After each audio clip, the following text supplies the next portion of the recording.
Welcome to this first session in a three-part series on legacy conversations. As you can see to the left of your screen, these three conversations will be first, courageous conversations and practical planning for close family. Our second conversation will be about planning for continuing membership in communities of meaning, sharing your history, faith, and values. And Legacy Conversation 3 will be about legacy living and legacy giving. So this is really a gift of information. It provides loved ones confidence and comfort in managing the end-of-life journey. We will explore how to honor the wishes of a loved one at the time of death and explore resources that will make this transition more manageable. Whether you're preparing these documents for yourself or a parent, sibling, or friend, this gift will be truly appreciated when that time comes.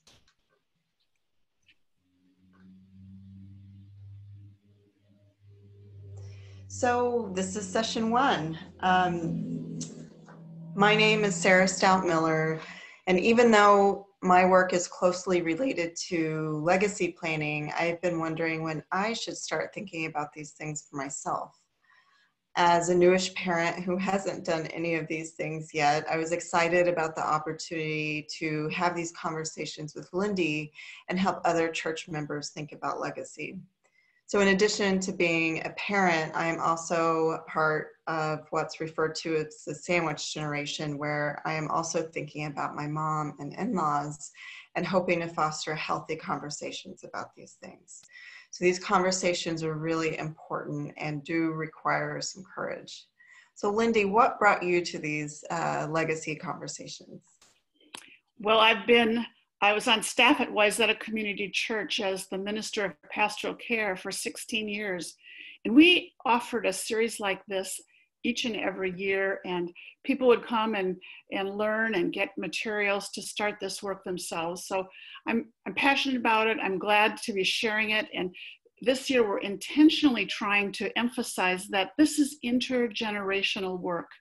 And we encourage every generation to get started with this important work, because this is an exercise that is a gift to yourself and to your loved ones.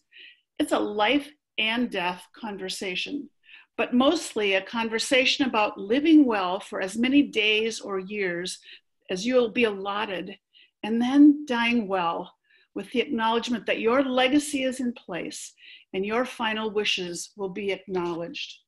I call these exercises creative conversations because they are just that.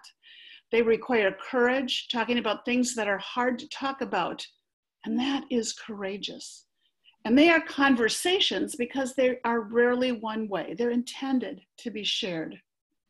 Too often these conversations come at a time that's clouded by death and often take place after death. What I want to encourage is the movement of these conversations to a time when everyone is in good health, of sound mind, and fully alive. I'm passionate about this for three reasons. First of all, it's a gift to be a privileged listener to a life story and to the growing legacy that's present in every person, and a gift to be listened to and to be able to state what you want. Secondly, we all know that death is part of life, the natural ending, so to speak. And acknowledging that gives us the momentum to use each day that we have to the very fullest. And finally, to have this conversation and to make some difficult decisions regarding the end of our days is a gift to our loved ones.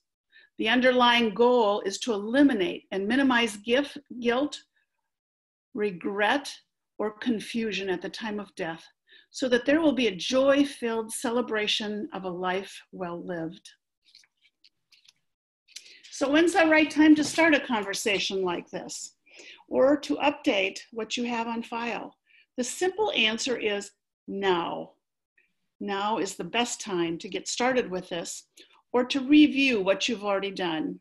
And then there's a suggestion that we also review again when any of the 5 Ds occurs, at least once a decade, if there is a death, a divorce, a diagnosis, or a decline in health.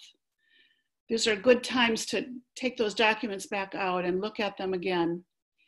The real value of this, of course, is to let our family know what we hope for at the end of our lives. The real value comes in the conversations you'll have around these documents and around the things that you're hoping for in the last days of your life. That requires some discussion, and it's not always easy to get those discussions started. I know we have done that as a family and have gotten quite comfortable with it, but it sure wasn't easy when we first started. A second resource for this, and we'll show you a little bit of it later, is a genogram, just kind of trying to get a scorecard and a place where each person in the family lies, and some of the relatives maybe we haven't known for a long time. So what we're really talking about here are putting in place healthcare directives. They used to be called living wills. That's an older term, and some people still use that. But that was confusing with legal wills, which are really about the distribution of material assets, usually done with a lawyer and a power of attorney. Healthcare directives are written documents that inform others of your wishes about your healthcare if and when you no longer can make those decisions yourself. I want to repeat that. These documents only come into play if a time comes when you can no longer make decisions for yourself. And it allows you to name a person, an agent, to decide for you, to help carry out your wishes. If you're asked to be a healthcare agent for another person, or if you're kind of looking for one to be your healthcare agent, we'll talk about that as well. You must be 18 years old to have a healthcare directive. Prior to that time, a parent would take that role. Healthcare directives can easily be found online. They're offered by the state of Minnesota, Mayo Clinic, Honoring Choices, and others. We've put a link to the state of Minnesota healthcare directive. It's probably the most widely used, but you can Google a number of others online and take a look if you'd like to see what else is available. There's one other that I will mention, and it will be included in our packet if you choose to pick that up, or we can send one to you. And it's called 5 Wishes. It goes a little further into explaining what some of those choices that you need to make are all about. The 5 wishes include, number 1, how to choose a healthcare agent. Number 2 are your directives themselves. The third wish is for comfort care. How do I wish to stay comfortable when I want to be? Number 4 wish is people care. How do I want to be treated? And number 5 is about legacy. My wish for what I want my loved ones to know. This can be a guide, even if you fill the formal Minnesota Healthcare Directive out. It can help you to understand that whole process. So then what? Okay, here's what I want you to do. I want you to get one of those forms. I want you to look at it and fill it out, have some discussions with family members, then get it notarized when it's just the way you want it. Be sure that you discuss this with your healthcare agent, your power of attorney, and close family members. Then make copies of this healthcare directive. I would say you're probably going to want enough for every family member, your physicians, and your lawyer. So kind of count up how many that might be and make copies of those. Be sure the date is on those copies. And then give them out to those people who need to know, who you want to know, so that they can keep them on file for you. And then keep a list of everyone who has a copy of your healthcare directive, just in case down the line you want to change anything, you can get them the new updated form. Wow, Lindy, that does sound like a lot. Do most people avoid this process? And what advice do you have to get these conversations going? Well, you sure nailed it on the head. This is a super hard thing to get started. Nobody wants to talk about these things, and we can find a million excuses to put a conversation like this off. Even, well, I'll do it next week, or maybe next year. But we really encourage you, just take this opportunity. Let this spur you on. I want to be your cheerleader to get this conversation started. Now, we've provided an attachment with a detailed list of things that are helpful, but I'll just go over a few of them right here. Be sure to come to the conversation with an open mind.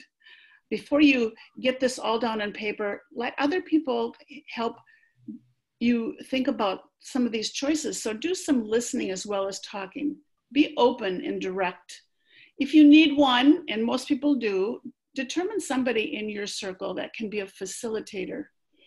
And then be sure to acknowledge your own thoughts and concerns, and especially acknowledge the importance of this conversation. I think when you say, this is important to me, the people who you have called together will take it seriously as well. Be straightforward with the facts. Don't hide negative information. And phrase your concerns as questions. Let them come up, but let them come in a gentle way. Maybe like, I'm just wondering about, or something like that, that can get you deeper into the conversation and get some of the concerns to surface. And express understanding and calm if a person becomes angry. This is an emotional discussion. There will be emotions that rise to the surface. And I encourage you, if that happens, to kind of leave it open. It's okay to say, I think we probably have done enough today. Let's continue later. And then always end a conversation on a positive and grateful note. Gratitude goes a long, long way. Wow, that's good advice for any difficult conversation. I love that focus on listening. What do you think I should know about and others should know about choosing a healthcare agent, whether it's, whether they're taking on that role for themselves or choosing one? Well, I've given you another attachment that goes into this in more detail, but it really boils down to getting the conversation going, listening carefully, clarifying, and trying to understand the wishes of your loved ones. And then the commitment to try to carry out those wishes to the best of your ability. I think that unless death is imminent, it's good to revisit these conversations from time to time because situations do change. So take a look at that good healthcare directive and know that that would apply to you if someone has asked you to be their healthcare agent, or to someone you might select to carry out your own wishes. Okay, that's good. Excuse me. I hadn't thought about filling out a healthcare directive for myself until these conversations with you. Even though I'm 41, I'm still coming to terms that it is important for me to do. When I looked over the healthcare directive form, I found the questions about goals and values really thought-provoking. One of them that stuck out was, what gives me strength or keeps me going in difficult times? And just really worthwhile for personal reflection. I also have to think about who besides my mother, who is aging, that I would trust with these decisions if my husband weren't around. So in my caregiving role, I am starting to have these conversations now with my mom. Does she have a healthcare directive? Does she have a healthcare agent named? Where is that information? She's in a different state, so it feels like a good time to start having those conversations, and she's been really receptive to it. But at this point, as you were going through all those different types of forms, it's hard when you first get into these conversations not to get stuck on all the terms and acronyms. So thank you for making that resource available, putting together those terms and acronyms handout. So it will help people kind of get into this conversation and not be intimidated by it. Well, I want to bring up one more important tool as you think through the current life you're living and look toward the days when you might not have as many days left. But I think this is for every age, for every responsible adult to fill out a vital information form. And we have a handout for that. This is a form I've developed over many years and refined over and over again. And it's a 3-page document. It's very detailed. It's a pain in the neck to fill it out. It includes minutia like identification numbers and insurance numbers and names of and phone numbers of various people that you need to get in touch with, family member information, even if you've made some funeral arrangement, it has a place for that. And I've gotten to my most recent edit was to add a place for you to put PIN numbers and passwords. Once you get this filled out, it will be invaluable. And I would suggest that you make only one copy of this. This is only for your eyes. You can do it as an individual, or you can do it as a couple if you share that same information. But get it down, get it right, and keep one copy only. And every year when you're doing your income tax, get it back out again and see if anything's changed. Lots of things could change on this form in the period of a year. You might even find it valuable to do that more often.